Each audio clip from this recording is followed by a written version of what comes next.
police officers deal with all manner of,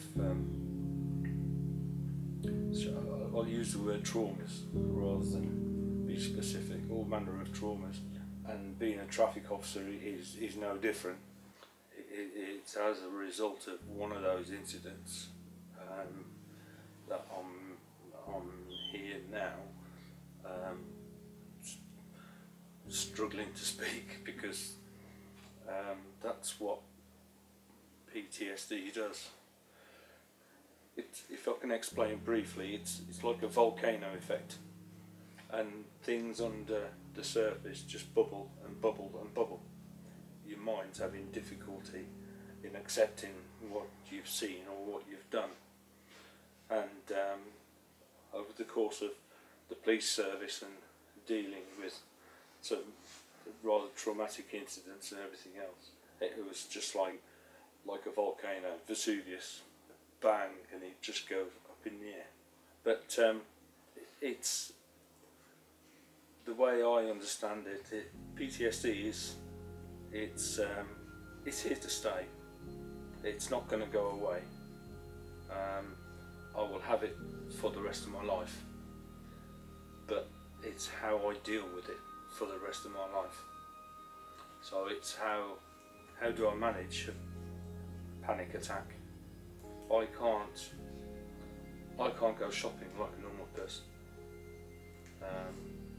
I can't go to the, for example, Army Navy rugby, which I used to go to every year, regardless of the fact the Navy got beat. It doesn't matter. I can't be around crowds. I couldn't go to my mum's 80th birthday party because I can't travel. I have spikes on my garden fence because of the fear of people coming in. Leaving the house and walking the dogs is a routine. It is a way of me getting out for twice a day. I do it because I know that twice a day I've left this house, and I know 9 times out of 10, okay, everything is going to be fine. The danger part for me is crossing that road.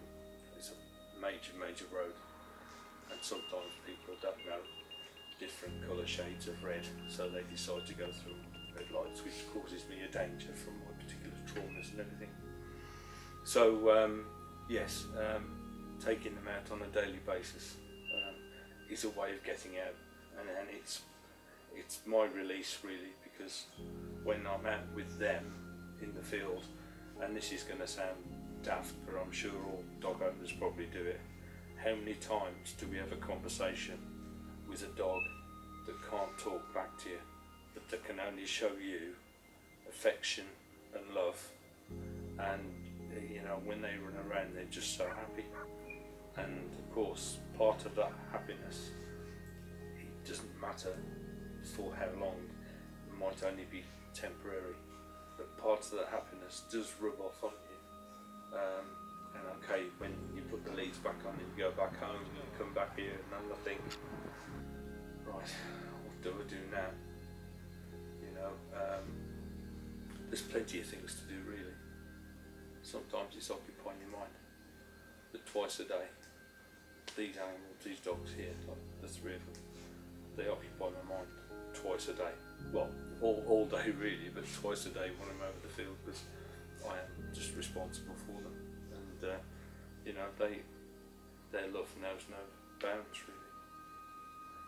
There's sometimes when you get your panic attacks, anxiety and everything else, doesn't matter how much mindfulness you try, how much you work with smells and aromatherapy and everything else, sometimes it just isn't going to work. Thankfully, it's nothing that can't be dealt with and calmed down and by a chemical change in the tablets and stuff that I take.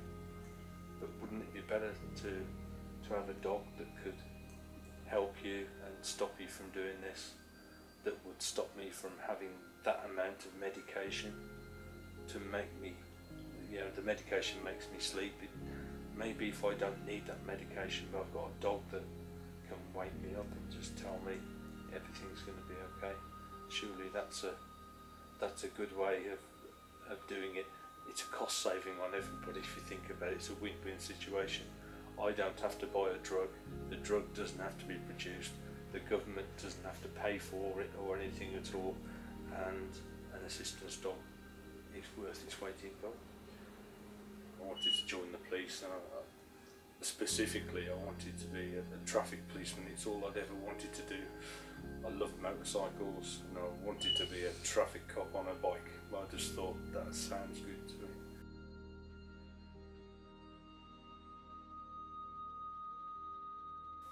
Having something like Service Dogs UK is going to be not just advantageous. I think it should be a must, a consideration for the majority of people